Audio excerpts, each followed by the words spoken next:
Hello, everybody. My name is Garrett, And this is Jabin. and welcome back to Cross Country Comments. So, not a ton has happened recently in gaming news, movies, TV shows. Not a ton has been going on as of recent. So we were kind of thinking about it, coming up with things to talk about, and we have a few things to talk about. I will say they're fun and interesting and have happened over this past year. And a few upcoming, but there hasn't been anything like, oh my gosh, I need to speak about this so much. Thing is, we're not grasping for straws. I just want everyone to know that we're not just being like, oh, we have to put content out. No, we're just like, the last two episodes have been stuff where we're like, oh my gosh, we're so excited to talk about this. And this is like, yes, we're excited, but not a ton of new news has been happening. Yeah, and it says because like when we were on our, as Garrett said it like 15 times, hiatus. During the hiatus, there was so much to talk about, and it sucks. Like we lost a lot of opportunities to talk about what we talk about now. But yeah, right now just sucks. The timing isn't great. But again, like not a lot of stuff has come out because a lot of stuff that's going to come out is going to come out in like spring, summer, stuff like that. So 2024 is going to be a lot of new stuff, a lot of stuff happening. But right now it's Christmas time, everyone's chilling, holiday time, New Year's is coming up, so it's a lot of breaks for a lot of people. So again, not a lot of gaming news. The only gaming news that I know of is just the GTA 6, but that's pretty much it.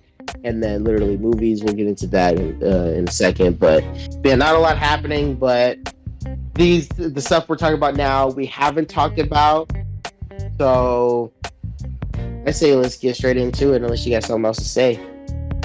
Not really. I think this one will be posted either before or after because we will be doing a Christmas episode. Hey guys, post-production Garrett here. So as you guys probably noticed, we did not have a Christmas episode come out. That is because we were doing Christmas stuff and hanging out with our families and didn't really have time to get to it and record it. So as you guys know, family comes first with us. So thank you guys so much for understanding. I hope you had an incredible Christmas and I hope you have a very happy New Year. All right, back to the podcast. Yep. This will be posted probably after that. So Yeah. we are recording this beforehand. But keep that in mind. But yeah, we hope you guys have been enjoying that we're back permanently. But yeah, I think the first subject and topic that we're going to talk about, Jabin is going to introduce. Star Wars specifically. First, I want to get into something that Garrett doesn't know about because we're going to talk about Ahsoka after this. But I want to get into some new news that none of us Star Wars fans knew until Adam Driver had an interview a few days ago. Well, when this episode posted, like a week ago, probably. Adam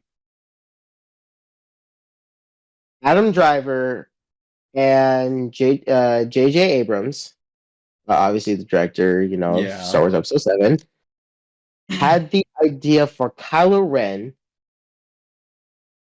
to be completely different than what he was in the movies. Are you enticed? Yes, I'm Before intrigued. Before I say this, I just want to say I feel so robbed because this is so freaking genius, and the sequels would have been so much better just off of this one thing that they changed because of Rian Johnson. I hate Rian Johnson so much more now, and here's why. Kylo Ren was supposed to be an opposite development of Darth Vader. Darth Vader, when we see him in Episode 4, he's riding on the dark side. Like no one's gonna entice him. But the further along you see he's conflicted. Episode 5, all of a sudden he's as a son. Oh crap, what's going on? Reach out to me, dude. Episode 6, he fully goes into the good side. Everything like that, right? For Kylo Ren, it was supposed to be Episode 7. Like even when you remember when he says, I feel the pull to the light. Like it's supposed to be him conflicted, and like him killing Han Solo, like that was conflicting. It was supposed to be him conflicted. Episode 8, he hones in more to the dark side. Episode 9, he's fully in, and ain't nobody changing him. That was supposed to be Kylo Ren's character. So he was supposed to be an irredeemable character. Yes, the one irredeemable character that we haven't gotten, canon wise. So that would have been. I feel so robbed because it would have been amazing. Because Adam Driver is one of my favorite things from the sequels. Probably in my top three, probably top two, in my opinion. Adam Driver was amazing. I love the Kylo Ren character that he was so holding on to. Because yeah, people were saying, yeah, he's whiny, he's pissy. But if I'm being honest, I loved Kylo Ren as a character, and I wish I got to know him more before Episode 9, because Episode 9 just, and it's not even J.J. Abrams' fault. Ryan Johnson just took Episode 8 and just knifed it out with it, which he wasn't supposed to do. But Adam Driver, he said that he still did his best to hone in that character, that feeling that him and J.J. Abrams still had into Episode 8 and 9 until it was changed like last minute Episode 9. Because Adam Driver said, yeah, it was changed last minute for him. Like he didn't know because him and J.J. had a plan from the get go. Wow. Yeah. I will say there's one thing that I like that the sequels did that wouldn't have been there if they went with that idea. And that's that I think in Episode 9, Ben Solo is... I wish they would have gone one of two ways with Kylo Ren.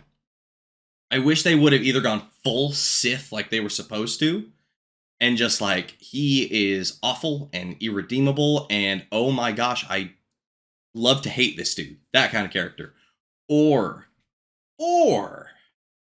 had him turn quicker to the light side and then have Rey swap places with him and turn to the dark side and actually like don't even put Palpatine in there, but like have them switch sides essentially.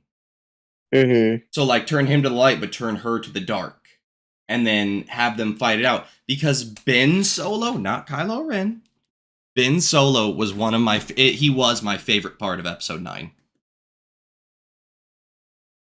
He wasn't of me, and it was because of the development. Like when you see Episode 7, like he's conflicted. I love that. Like that's like, okay, what is he gonna be? I don't know. You know what I mean? Is he gonna pull to the light? And then as soon as he killed Han Solo, you're like, oh, he's just trying to do whatever he can to stay in the dark. Like I like that. And then Episode 8, I didn't like it because Ryan Johnson broke Kylo Ren's mask for no reason.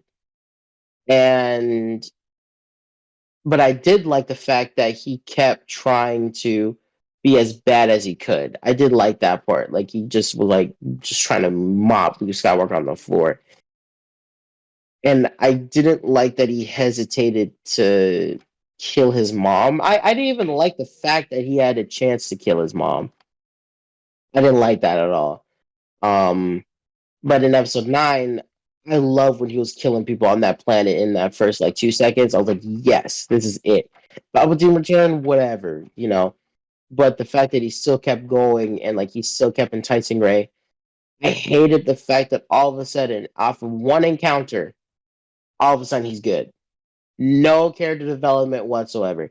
If he would have turned good in Episode 8, I would have understood that, because Episode 7, getting pulled to the light, I don't know what to do. That makes more sense. But since he committed so much in Episode 8 already, follow through. You can't just like that unless you actually have some build up or like a son that's in the light.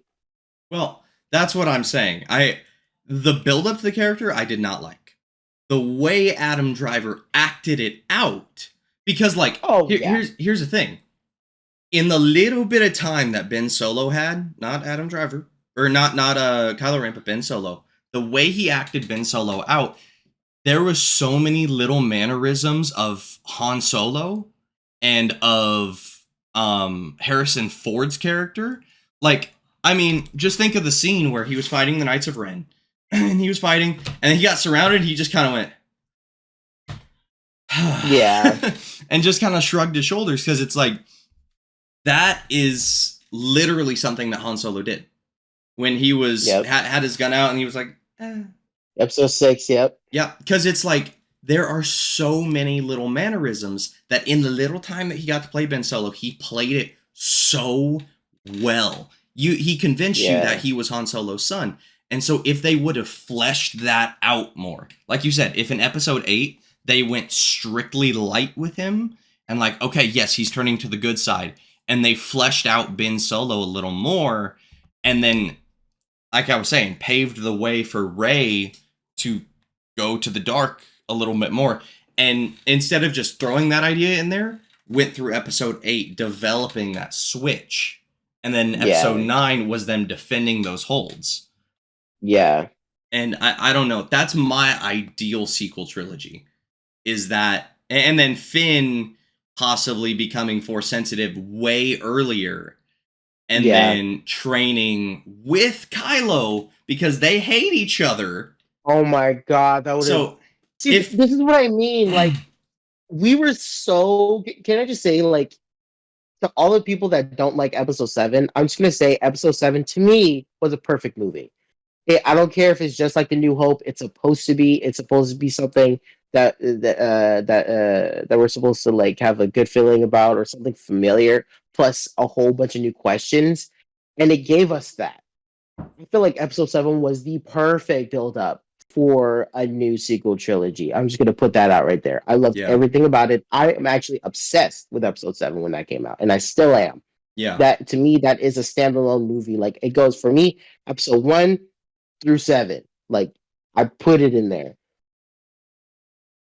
We were so robbed of the possibilities for this trilogy because all we got was the most simplest piece of crap. Like, when you really think about the plot, it's so crappy. No, it is. Like, Episode 7 is A New Hope, great, but it gave us questions. Okay, who are Rey's parents? What's her lineage? Cool, we all have theories. Episode 8, okay, let's get these answers. No, you're not going to find out. I'm just going to give you shock factor into thinking you're going to find out stuff, but not. Oh, Luke Skywalker doesn't like Jedi anymore. Okay, cool, here you go.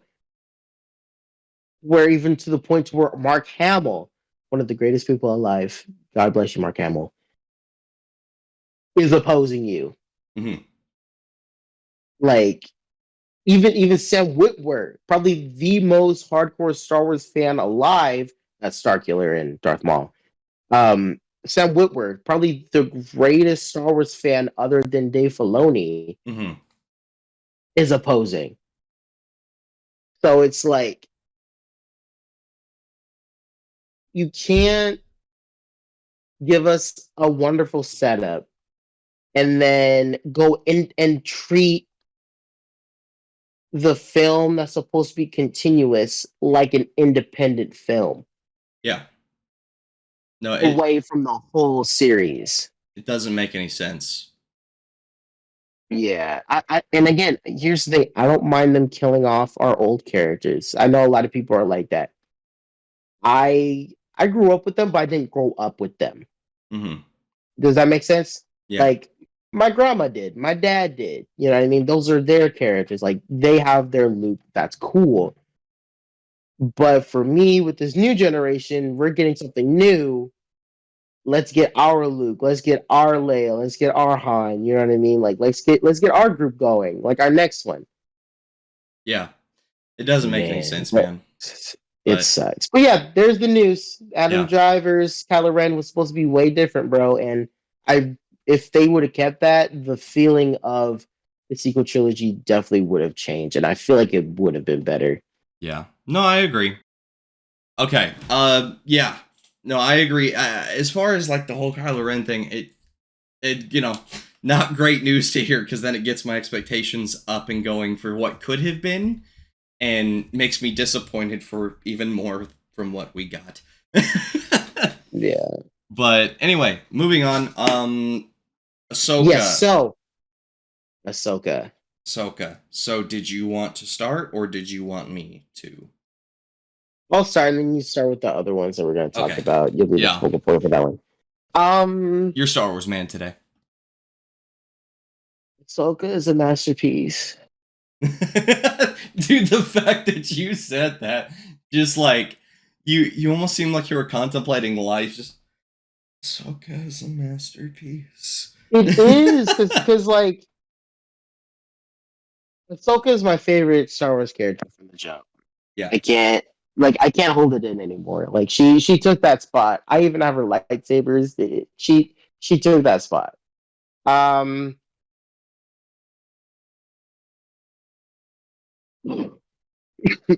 sorry, I just think about it. That's nuts. But I loved everything about that show. Even when people like, there's some things that people hated about the show, like they wish that we were more into the process of unlocking the stuff that she was trying to unlock, like the star map. Mm-hmm. I was okay with us not figuring it out with her, because when you really look at the whole show, it's a it's about this one goal, and that one goal has such an emotional impact, not just for her but for the galaxy. Yeah. Thrawn, we don't have time to go along with her to figure out those little like sequences with the star maps or whatever. If we were playing a video game, sure.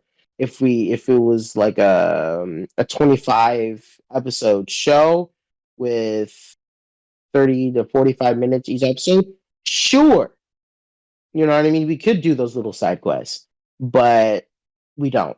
We only Yeah. have 8 or 9 episodes. So just put in the most important stuff you can in there.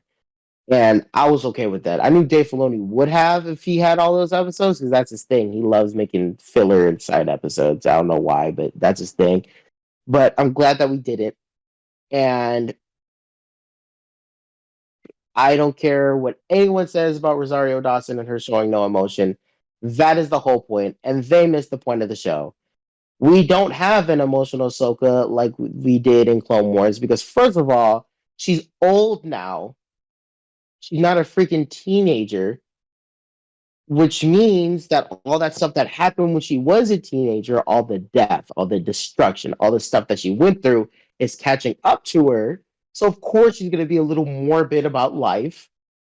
I'm just saying that right there. I think she played Ahsoka perfectly. Okay, and especially having an apprentice and being cold with her, yes, makes sense. You know what I mean? Like, people don't understand the emotional toll that goes into a kid becoming a soldier and a commander, killing off her people at the same time when she's like 13. Like, that's ridiculous. Like, and I like that the show even told you that, and people are still like being like, no, there's no emotion. And then we finally see emotion when she becomes Ahsoka the White, and I love that. You know what I mean? Like, that's character development, and we had that before the episode ended, so we still have more to go through. We got to see Ahsoka White in action, which is even better. So that's great. King Hayden Christensen. I have to ask you, when did you watch episode 1, 2, and 3? Like Star Wars 1, 2, and 3, like Phantom Menace, Attack of the Clones, Revenge and Sith. When did you first watch them? So I was not as big of a Star Wars fan when I was a kid. Um, No. like when I was really young. Okay. But I remember my parents bought us on DVD Attack of the Clones first, Yeah. because I was not aware of timelines and whatever. I was like, oh, Star Wars, yeah. So I watched Attack of the Clones on repeat when I was a kid. So how old were you? I watched Attack of the Clones when I want to say the first time I saw it, I was maybe 8 or 9. And then when did you watch episode 3? Ooh, I remember getting that on like my 10th or 11th birthday. And you watched it, right? Yes. Seeing him in his Revenge of the Sith outfit, we're gonna talk about that first. Did that bring you back to when you were 10 or 11? Like, whoa, this is nuts. Like, did it bring you back to watching that as a kid again? Oh, dude, when he was walking through the smoke and you see Hayden, Darth Vader Hayden, was like, bah, bah, bah, and just like the lightning flashes, I was like, oh my gosh, that they're like, I was literally sitting. Okay, so when I'm reacting in front of people, like for a reaction, if I'm posting a video or something like that, which I haven't done many of those, but if I'm doing that or streaming or if I'm watching with friends, your reactions are exaggerated. So like on stuff that you normally be like, oh, that's cool, you're like, oh my gosh, if people are watching. And by yourself, you just kind of be a little more calm. When I tell you I was watching it by myself and I was sitting here going with my jaw on the floor, that's not an exaggeration. Like I was sitting here going, you are kidding me. And then it went from jaw to the floor to the biggest smile on my face because it gave me just like flashbacks of when they were on the bridge, Obi-Wan and him, and he was like, you took her from me. And just like seeing his eyes all angry and stuff like that. And then seeing his eyes turn from white to yellow in the flashback. That's the moment where I was like, I'm done. Yep. My everything is done for today. I can't tell you the amount of, I'm about to cry right now, of dopamine that I have with just that specific episode. I I watched my very first Star Wars movie I've ever watched, Revenge of the Sith, which is probably the one that I shouldn't have watched, but my dad let me watch it. I saw bits and pieces of like episode 5 and episode 4 and episode 6, but like you, I didn't put them together. I was like 5. But one that I always watched was Revenge of the Sith, and I was like 6 and 7 when I was watching that, and I thought it was the craziest movie. The one thing all I knew about it was this guy named Anakin, and he had a blue lightsaber. That's all I knew. So I grew up with Hayden Christensen. Uh, he was my favorite Star Wars character for years, for over a decade. So even my dad even bought like different renditions of his lightsaber for me when I was younger. Like growing up, he would upgrade me to the same lightsaber, but like skinnier or fatter, like the ones at Walmart. You know what I mean? Like he would like give me those. That brought me back to that for a little bit, especially with the with this little spin, the Nick Gillard spin. Yeah. Uh huh. Oh, that I literally I watched it by myself too, and I wish I did it. I was screaming. Ask me how many times I watched that episode. How many times? 27 times and counting. That's fair. That's And I'm still crying. Now let's go into the first Clone Wars flashback on the Battle of Ryloth. Hearing Anakin's word, I was already out because I knew that we are gonna. Once I heard him, I was like, "Oh, we're gonna see the suit. We're gonna see Hayden Christensen in the Matt Lander suit. Like this is about to happen." Seeing him there, joking around and being serious, try like during war, like calling her Clone Wars snips. time.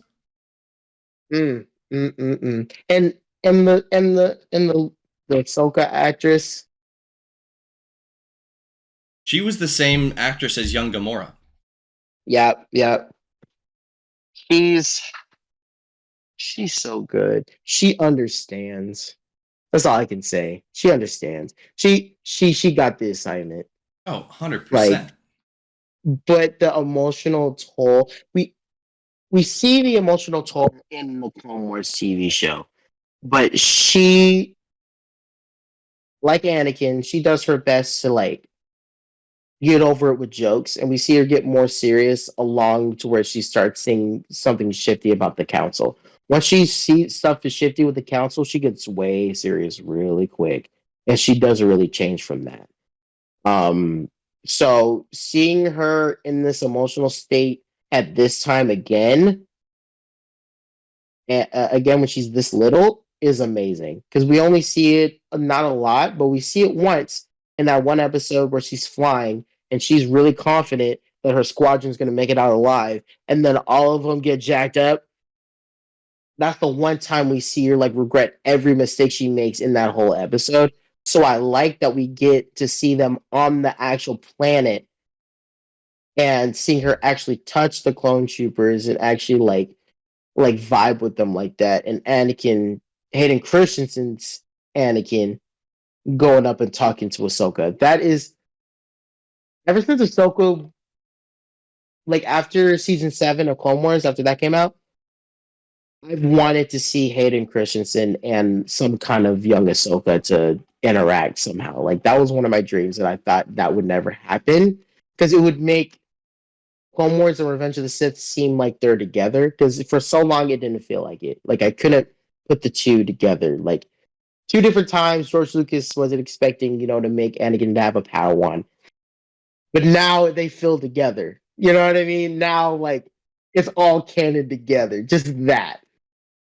And then seeing her go crazy on the Siege of Mandalore, bro.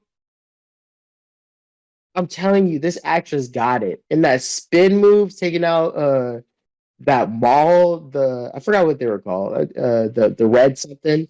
The I forgot what they were called. Death. No. The red guard. Red. It's not the red guard. We is know it? what we're talking Yeah. about. We know what we're talking about. And seeing Rex live action, even if it's for 2 seconds, and our homeboy's voice though. I don't know. Just everything about that episode was it was so needed for Star Wars. Let me just say, like, all the bullcrap that's been coming out with Star Wars, we needed something good, new, but familiar. Mm-hmm. That gave us something new and familiar. And that just shows that Dave Filoni just needs to be in charge of everything. Oh yeah. No, I think actually I'm gonna look this up to confirm, but please don't get my hopes up. Please don't get my hopes up. Hold I on. know what you're thinking. I want her gone. Let's see. You know what? You know what I want her to be? I want her to just be a producer. That's it. If she's trying to get money off of Star Wars, I just want her to be a producer. You ready for this? Yes. Dave Filoni is chief creative officer at Lucasfilm now. Will be planning the future of Star Wars films and shows. That's on Variety. Then we're okay. Because here's the thing. Let me talk about this. The episode 1, 2, or 3 controversy, all the people are saying, it's not as good, it's 5, 4, 5, and 6. But the reason why that, in my opinion, like, I know everyone's been hating on episode 1, but it's a good story still. There's stuff that we don't like in it, but if we really look at it, it's continuous and it's a good story. And the reason why it's a good story is because George Lucas made the build-up. He had an overall goal, and he made his overall goal without anybody tarnishing it. Because here's the thing. In episode 1, the acting is not great by some actors. No. And then on top of that, the effects were in early VFX stages. Like that was in early... Let me tell you this real quick. Lucasfilm made the technology that Pixar used for their first movie, Toy Story. Oh, no. Come on. I agree. I completely agree with that. So, like, the VFX were a little shaky on today's standards. Definitely. And the acting was just, But here's the thing. Right. I consider the first movie great for 2 reasons. It built the world. Because 4, 5, and 6 were like, oh, you see 4 to 5 planets maximum? Like, we don't see a lot. No, you don't see a lot. It builds the characters, and 4, 5, and 6 are great. But then episode 1 was like, oh, you have the High Council, you have all these Jedi Masters, you have Qui-Gon, Pod racing. pod racing. You have Anakin's mom, young Anakin, and why he became a Jedi. Like, it builds the world and it builds the characters in an amazing way, in my opinion. It made the galaxy feel bigger. So here's the thing. At my work, we sell this, or we just sold this. This is the last one. And here's why I love episodes 1, 2, and 3. There's a few shaky parts, but overall, it built the world. Now I have this. It's the Star Wars timeline from the High Republic to the First Order. So in it came this. So remember, in 4, 5, and 6, there was 4 to 5 planets, maybe, somewhere around there. Yep. I have an entire... This came with an entire map. For those just listening, it is an entire galaxy map with hundreds of planets. Like, all those little words are one planet. So, in the entire Star Wars universe, there wasn't much building before 1. It was just 4, 5, and 6, that was it. Once 1 came, then 1, then the Clone Wars, and then 2, not in exact order, but like, all of this stuff started building the world. And people are like, oh, as movies, they aren't great. There's a few iffy parts, but the fact that they created an entire fan base and universe, not created, but broadened those things, makes them super vital to the franchise itself. Exactly. And having the prequels gave that opportunity, even for if you want to make movies or TV shows more in the original trilogy era, in the Galactic Civil War era, you can. Because now, like, in my mind, like, it would be sick AF if they made a freaking Rogue Squadron TV show on some of those planets that are in Clone Wars. Or even in the sequels. You know what I mean? Maybe we can get a different, like, point of view when they're on the Battle of Jakku, like in Battlefront. Or maybe, like, we can get a different point of view on, maybe they fought on freaking Mandalore during the Galactic Civil War, like seeing the Rebels and Empire going at it there. Like, it gives you more of opportunity to be like, oh, well, there might be more story to tell even in the original trilogy era. And isn't it funny how no one is touching the original trilogy, though? Have you noticed that? No one's touching it. And I'm wondering why. Because I want it... This could sound so weird. I want it to be touched, though. Because I want to see battles. I knew you're going to do it. I want to see battles in that era, though. Yeah. No, Did you know what? Dude, it would be... I'm sorry, I just got excited. Okay. The inspiration off of Star Wars completely, like the way George Lucas just started it, like the very first Star Wars, 1977. The bad guys were supposed to be like Nazis, and then the rebels were supposed to be the allies, like the British, the Americans, French, stuff like that, right?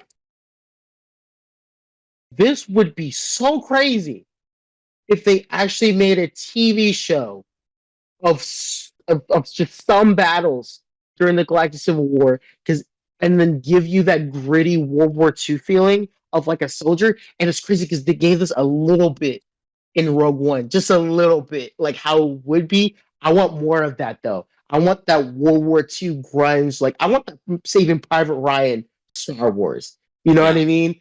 That the intensity in that, I feel like would elevate the original trilogy so much. To be like, oh man, we need this hope, because that's what Rogue One did for me. Like, everyone dies just to get this one just to get the plans of the Death Star. In my mind, I'm like, well, then we need someone just to like save us. And then we got Luke, and yes, you know what I mean? Like, we know that like, oh, Luke's gonna come through. I feel like if we had a TV show like that, it just elevate that war, because we're not touching enough on it, in my opinion, because it lasted a while. Yeah. Like, no, didn't it last longer than the Clone Wars? Just as long, if not longer, I believe, because everyone in the galaxy knew about the Empire. That's what I'm saying. The Empire ruled almost everything. That's the thing. Like, they were everywhere. And the thing about the Rebels is that there wasn't a lot of them. So the whole thing, the whole point is this little small band of rebels is attacking this big old empire. I want to see the other stuff that they've done. Like even in episode 6, when Mon Mothma said, "Many Bothans die to get this information." Let me see that mission. You know what I mean? I want to see some missions. I want to see them do the best that they can to take this empire down. I want to see the Battle of Yavin. We haven't seen that. I want to see the Battle of Yavin when the Empire comes back after the Death Star blows up. I want to see them come back and say, "Oh, we're going to take over your rebel base," and then the people trying to retreat to Hoth. I want to see that. You know what I mean? It, oh, I it's would just the love to see. opportunities are so awesome. I would love to see something, and I know this this kind of deals with how, and we haven't even touched on Ezra and everything like that, but Oh my God. but staying on the topic of like Clone Wars and all that kind of stuff, and the Galactic Empire, I don't know why, like this is a combination of a few different stories, but I would love to see like stories that no one has heard of, because all we hear about is like the Skywalker stuff and how the Empire defeated and Yeah. like little side stories. Like if take a clone who gets separated from his troop on a mission, take a planet like Dathomir and separate him from his troop. He has to learn how to adapt and survive on Dathomir. His chip never activates because of that. And then when the Empire comes down on Dathomir and like starts eviscerating everyone, because I'm pretty sure they did that. They partially did that in Clone Wars. They partially did that, but there were still some survivors. So if they came down and like decimated the planet, found him, and then he was like, "What are you guys doing? Like what about what was happening when I got abandoned?" And then he has to fight against the Empire now because he's a clone who still thinks he has his orders and then realizes that everything's gone to crap and that they were being controlled the whole time. I mean, a story like that, and then he has to band together with the people on Dathomir. I'm just spitballing ideas here, but there is such a universe built that there are so many little stories. And Dave Filoni, who is a complete and total nerd in the best way possible. Yes. Yes. Even if they brought in, I would love it if they brought in, what's his name that did Starkiller? Sam Witwer. Sam Witwer. If they brought in Sam Witwer for more things as like a creative director, because I've seen many, many, many videos of like, there's a story where they were talking about The Force Unleashed, and Dave Filoni and all those guys. Yeah, they were talking about how he would meditate and put together his lightsaber, and Sam Witwer spoke up, and he was like, they were like, okay, yeah, he finds inner peace and slowly puts together his lightsaber. But every time they shot the scene, Sam Witwer would like be super tense and would like act like he was forcing the pieces together. And by like the third time, Dave Filoni was like, dude, why are you doing that? Like, he is supposed to be meditating and putting lightsaber together. And Sam Witwer goes, he doesn't know how to meditate. He's a Sith. Darth Vader wouldn't have taught him how to meditate. And that's why The Force Unleashed is so good. Like, his version of meditating is trying to force the pieces together because Force is all he knows. And Dave Filoni, it's not the Force is all he knows. It's like the Force is mine. It's not something that's with me. It's mine. No, I'm saying like forcing things is all he knows. Yeah. And so it's like and that made Dave Filoni go, oh shoot, you're right. And so get people like that. Get people who are so aware of the universe that they can just create stories here and there that would fit the narrative of what the Star Wars is in different time periods. Like if they made a High Republic show and how stuff was back then with like Darth Plagueis and Darth what is it? Malekith? Malekith. Malekith. No, that's Thor. No, yeah. Sorry. How did Thor get it? Malgus? Is that what it was? Maybe. But Darth like Malgus? Stuff in the High Republic with them, or stuff diving deeper into the Galactic War, and stuff diving deeper. Heck, I mean, stuff diving deeper into like take Battlefront 2 for an example. The story from Battlefront 2. That depicted Luke phenomenally. It like that's the best depiction of Luke in any type of media we've ever had, in my personal opinion. And that's it's so sad. Mhm. But and I hate the people that are saying that the Star Wars Battlefront 2 campaign was horrible because it was one of the greatest things ever. Because what people don't understand is when you're telling a new story, even if it's in like intertwined with the old story, it's so important to look it through a new character's perspective. Mhm. And Like I having feel like people need to get out of that. having someone who is so intricate to the Empire, like Iden Versio, who is a special operations leader, then Yeah. after the Empire falls, someone who's so close that she talks one of the first ones to talk to the hologram of the Empire or of the Emperor. Like she's that high up in the chain, who then is like, okay, yeah, da da da da, and then sees everything they're doing and is like, this isn't what I signed up for. Stories like that Yeah. they're so captivating, and the fact that they And would no, go ahead. go ahead, I please. was gonna No, say don't finish.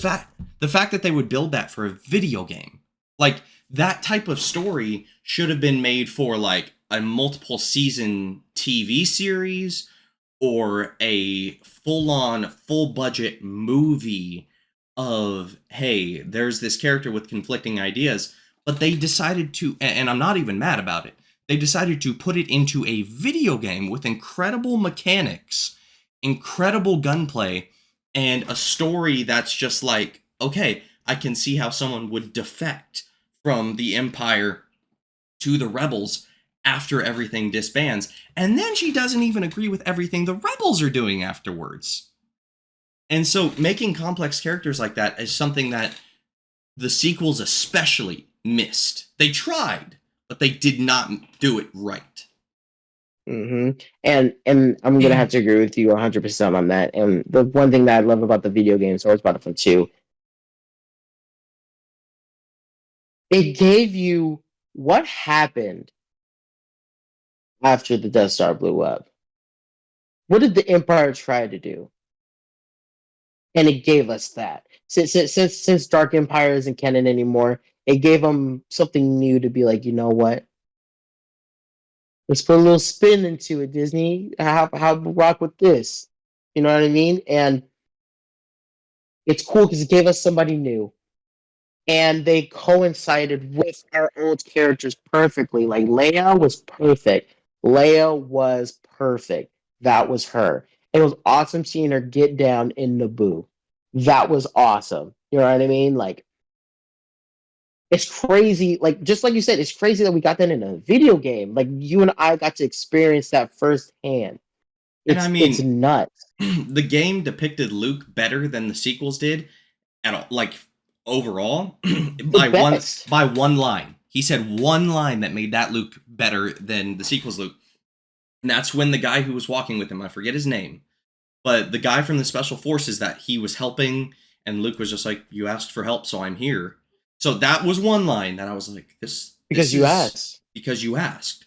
And that's the one line that Luke was like, interesting. And then he said one after that where he was like, "Well, I know the special forces guy." He's like, "Well, the Empire's not right, I know that, but what else is there? The rebels?" And Luke goes, "No. No. There's being better." And just that one line alone is like, he is so wise that he knows even the rebels are screwed up about some things. So just be a better person and do what you can to improve the galaxy. So that And version of Luke is the perfect representation of Luke that we have ever had. that's who Luke is. And if we're gonna get a little nerdier, and I'm so mad that this isn't canon. If we're gonna get a little nerdier, even in the comic books, he's the same way. Because when Palpatine comes back, which he does in the comic books too, that's why I'm not mad at the movies for that. I'm mad about how they did it.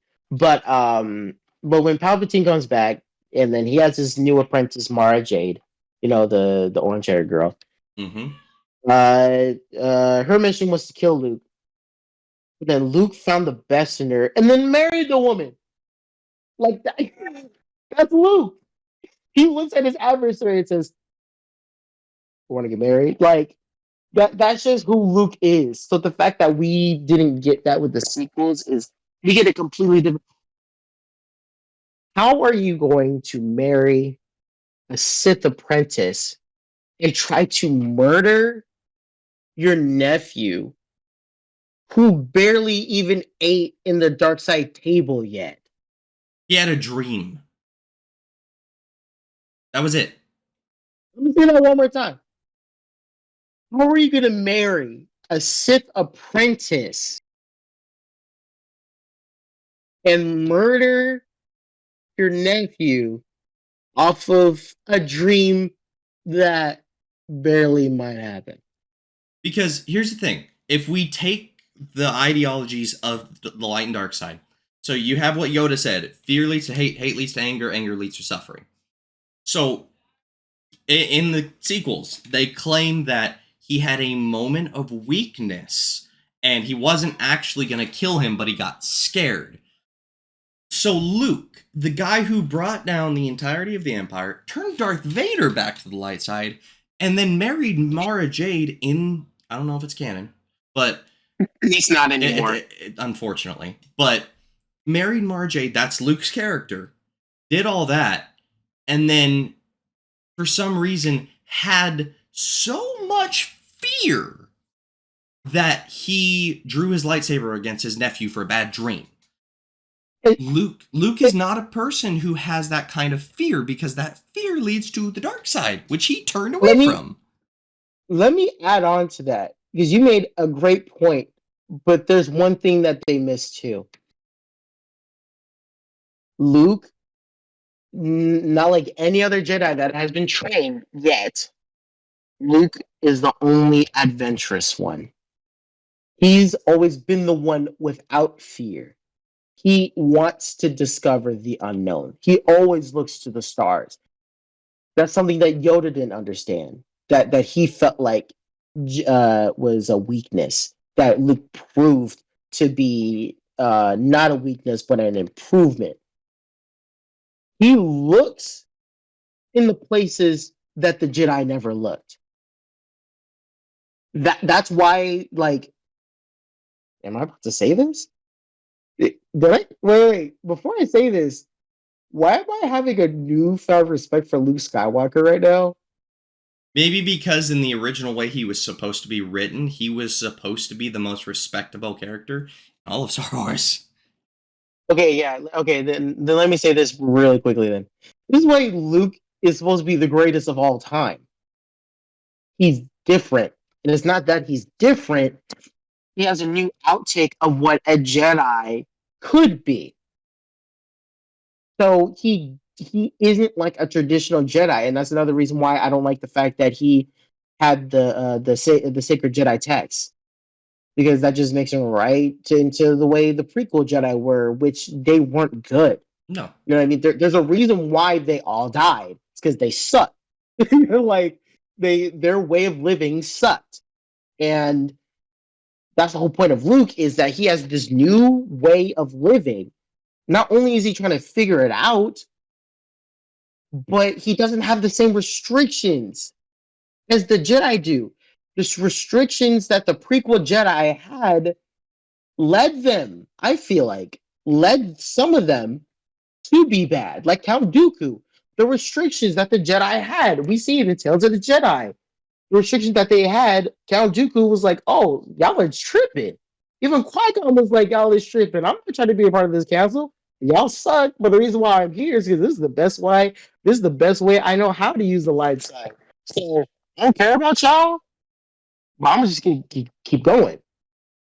So like that shows you that if Luke, if he does grab the sacred Jedi text, then yeah, he would be this person. But that's not who Luke is. He would be his own, make his own counsel, which he did by the way he feels like is the best way of living. So if fear, he doesn't have it. And here's the thing. this is why, in my opinion, video games are doing so much better of a job representing Star Wars Yes. than the shows Yes. and the movies ever did. Because you have Luke Yes. from Battlefront 2, who was incredible. You have Yes. Cal Kestis from the Jedi Survivor series, who or Jedi whatever, Jedi Survivor, Jedi Fallen Order. You have Cal Kestis, who in Jedi Survivor, you haven't played it. Would you mind if I talk about it? No, I watched the stuff. Don't Oh, worry. cool. Just keep going. So you have Oh, just Cal. disclaimer, spoilers. Yeah, spoilers for Jedi Survivor. So you have him where he almost falls to the dark side. He gets really close because they Yep. killed because of Bode, because of what a Bode Yep. did.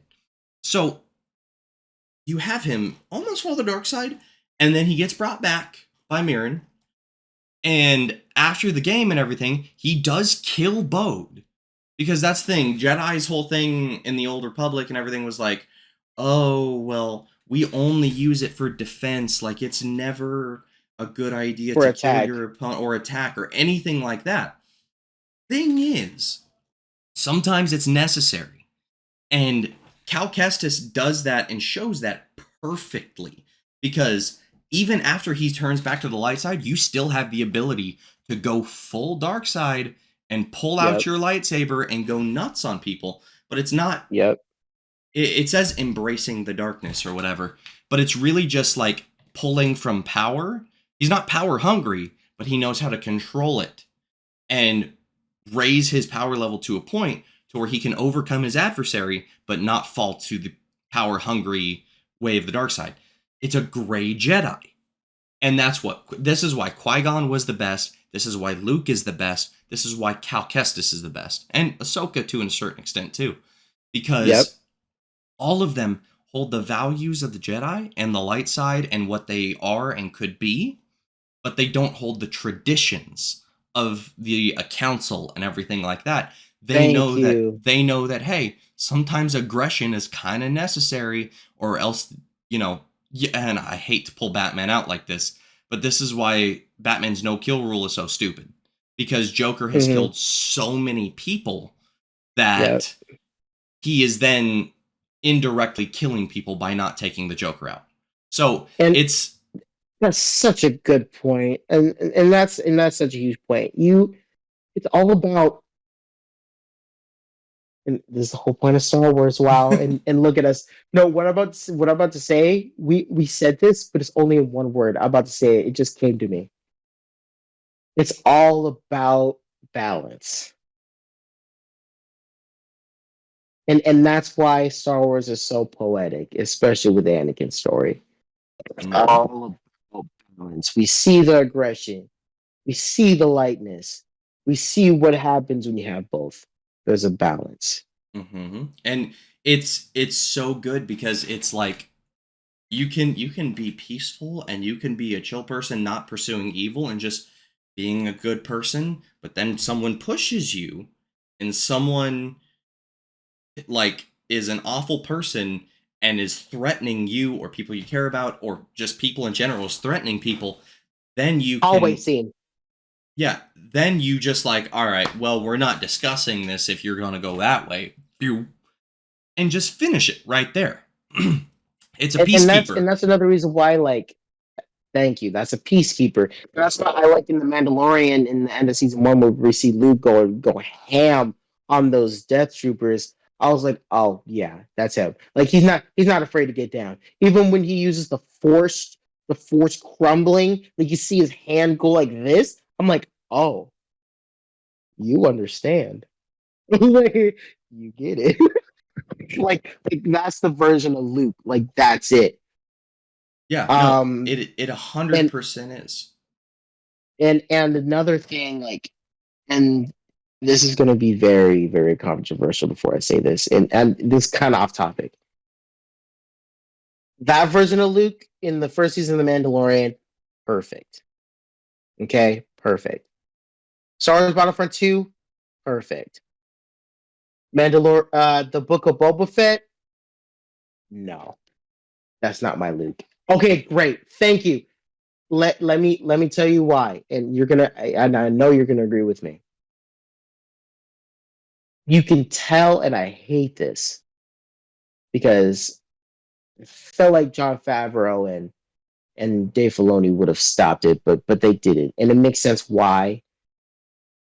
You can tell he read the Sacred Jedi text because he gave Grogu the choice to detach from Din Djarin, and I didn't like that at all. I was like, "Oh, really? You're gonna Yoda him right now? The Yeah, whole point is to not." instead of giving him the choice of leaving or staying, which in hindsight seems like oh, that's such a good thing to like give him the choice. No, No, have him stay there so he can learn to protect himself and the people he cares about. Finish his training. Give him a few years.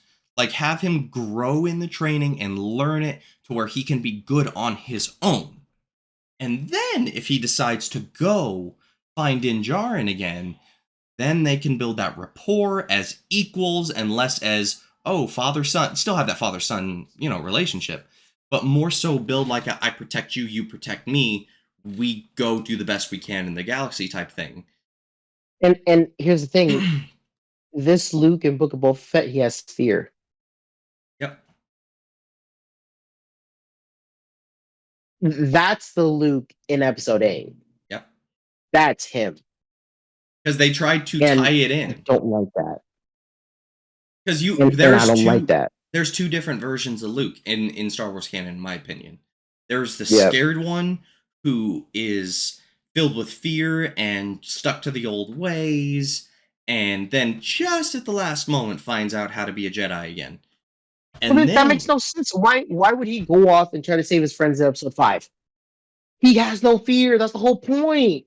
yeah, He makes stupid decisions, yes, but the whole point is that he doesn't fear what he needs to go up against. It's either he doesn't want to because of emotional impact, or he just feels like he's not ready. That's not fear.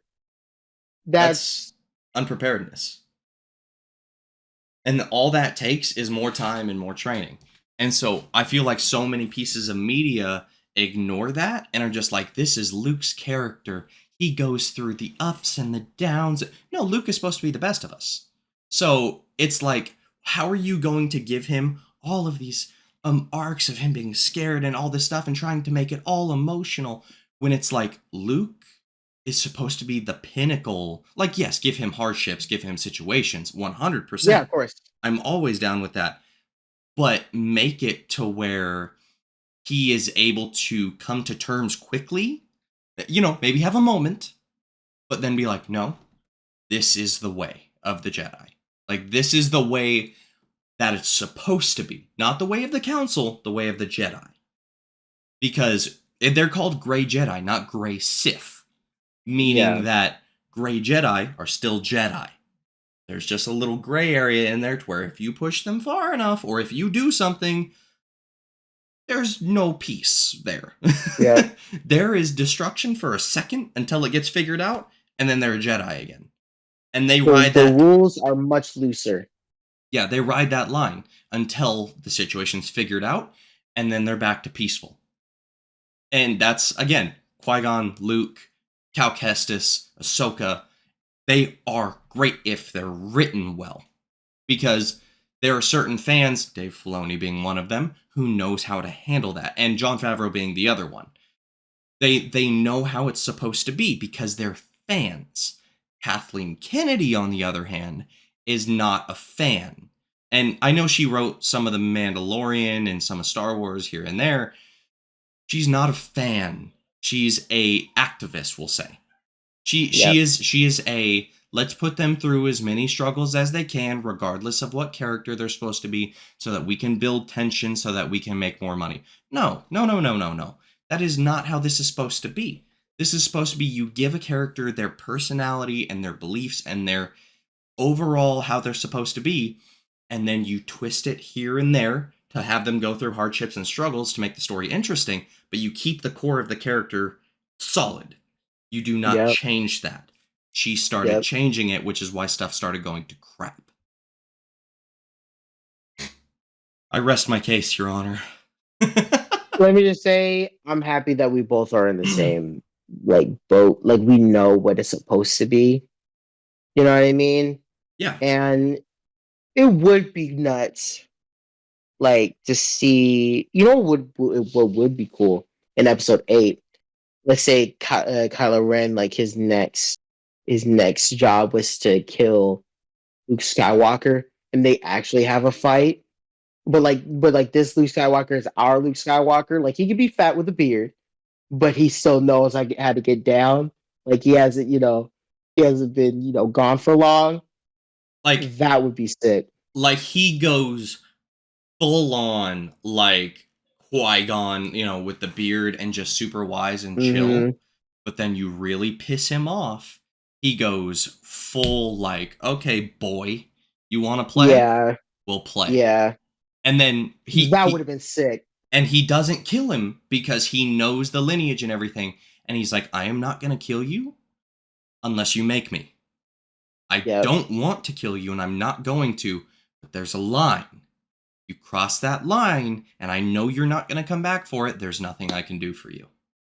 yep.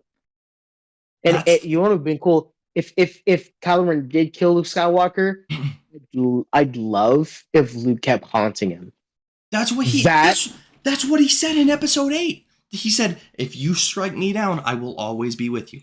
So if we went to episode 9 and had him go full Sith like they were planning, and then constantly had Luke over his shoulder like, "Hey bud, you really want to do that? You sure about that?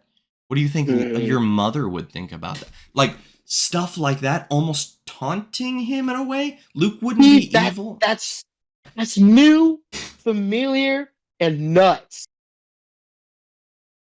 Like Luke wouldn't be evil with him, but he would taunt him just enough to like make him break, like psychologically break. You know what we should do? We should have a little fun project. We should rewrite episode 8 and 9 the way Oh, I'm we down. want it. But keep like episode 7, it's there. Han Mhm. Solo dies, okay? He's done. Like we can't do anything about that. But after that, I think we should build off of that and see like what we can do in terms of everyone's stories. Yeah, no, I would absolutely. I would love making that an episode. Just Right. being like, Oh, let's do that. And you know what we should do to make it harder on us? Let's keep the titles. ooh, that's a Hmm. good one. Let's Yep, keep no, the titles and make it better. I would 100% be down for that. Because the titles would fit better than they Hmm. do in the current movies. Because The Rise of Skywalker, she's not a Skywalker, so she does not rise. No, And then, what is it, The Last Jedi? The Last Jedi and Rise of Skywalker. Skywalker. So, The Last Jedi does not make any sense because Rey is obviously not the last if there is an end credit scene of a little kid force pulling a broom. Right. Like, he's still force sensitive. We find out Finn is force sensitive. Like, none of those titles make sense. Nope. Like, and especially if at that same time Ahsoka is still alive, Ezra is still alive, Cal Kestis is still alive. Like, they're ignoring the entirety of the Star Wars base if they put those titles on there. So I do want to rewrite it with those same titles, but make it more accurate. And we can add Yep. characters, we can add storylines, anything we want to do. I am 100% down with that. We'll make that an episode. We'll be in tune. Yeah. We'll make that an episode one of these days because that sounds lit. After the holidays, we'll see what we can work on. But Definitely. I don't even. We're not gonna get to the other movies we were planning Yeah, on. we're not. We'll Yeah. make this a Star Wars centric episode because oh my Yes. gosh. I felt like we wanted to rant about this. We just didn't know. The Force No. just guided us there. So No, you're 100% right. It's like there was so much that because we've talked about this off screen and we have.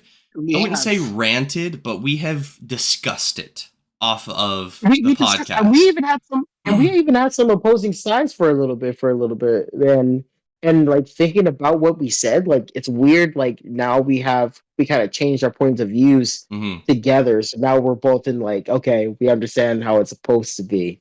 Yep. Yeah, So yeah, yeah, no, yeah. I'm super happy with this episode because like we said before, we literally made this podcast to be like, we're not going to make a big production. We're just going to talk about what we would normally discuss. Just I include you guys promise, with it. guys. Yeah, I promise, guys. We talk like this constantly. So this is not even us preparing anything. We talk like this constantly. Like, Like, we were honestly, I'll just tell you guys, we were planning on talking about this for maybe like 25, 30 minutes and only focusing on the Ahsoka show. And then going yeah, from there and talking about our thoughts on Madam Web and Aquaman the Lost Kingdom coming out. That was the plan before this. And it was a plan made up within like 5 minutes. But we just went, you know what? This is what we're talking about now. And we what just what did Leonard Snart say? Make the plan, execute the plan, expect the plan to go off the rails, throw away the plan. throw away the plan. Yes, exactly. And that is 100% what our logic is for this entire thing. If we can follow the plan, Yeah. great. If not, we throw it away and we do whatever we're doing. So, Yep. yeah, that was literally, we've had conversations like that outside of this. And we do pretty much consistently whenever like a new piece of media comes out or we have an idea about something. We talked about this about the Marvels before we recorded it. Yep. So, yeah, that's pretty much, I think, all we're able to say for this one because we have just ranted for the last hour. Yeah, that's it. I just want to say thank you, everyone who's still listening. This is pretty great. Garrett and I, we talked about this offline, off the podcast, and on it too. But we just like having fun with this, and this is just a fun thing that he and I like use just so that we can still get closer together. We can still keep talking because it's rough when you're not only having different lives, even just two men having different lives. It's also harder when your best friend is like ways away. So like this is one of those opportunities for him and I to come together and do something together and actually spend some quality time together. So we appreciate you guys being a part of this with us, but just know like it's more than that to us. This is how we connect. One of our ways we can connect with each other, and it's a pretty big deal. We were talking about it last night, very, very quickly, but this is one of the best ways that he and I can actually like feel like we're in middle school again. You know what I mean? Like we can actually like be ourselves in our little area and just opportunity, for other people to look at it, join us, whatever it may be. But this brings us back to the early days of our friendship that we didn't know was going to be this big, or stuff that we were going to do. So just Yeah. want to let everyone know like how much this actually like means to us. So we appreciate everyone listening, watching the whole, as he would say, the whole ordeal. I would say that. I would. But yeah, thank you everyone for supporting us in any kind of way, because this is really fun and we just like talking about this stuff. So Yeah, no, it's a great time. Like we're obviously grown men. We have jobs, we have our own lives, we have certain things that we do, but there is something specific that you lose when you put your full mind into like, oh, work. Oh, I got to do this. Oh, and then you start to stress yourself out. You don't yeah, learn to you learn not to have any fun anymore. and and, And and that was me during that hiatus. That was me though. Like I lost that feeling. Like at points, like I'm not even gonna sugarcoat it. Like everyone can listen to this. There have been times where you kept trying to reach out, like, hey, let's do this. I was like, okay, yeah, I'll let you know when I'm ready, and then it would never happen. Like just because I was in that headspace of, no, I got to do this, I have to do that. Oh my god, I'm stressed about this. Like I need to hurry up. Like it felt like the world was crashing on me. You know what I mean? No, it wasn't. It's just I put myself in that bubble to make it seem like it was like that. You know what I mean? To where I couldn't have fun anymore. And the stuff that I watched, the stuff that I played, it wasn't fun anymore.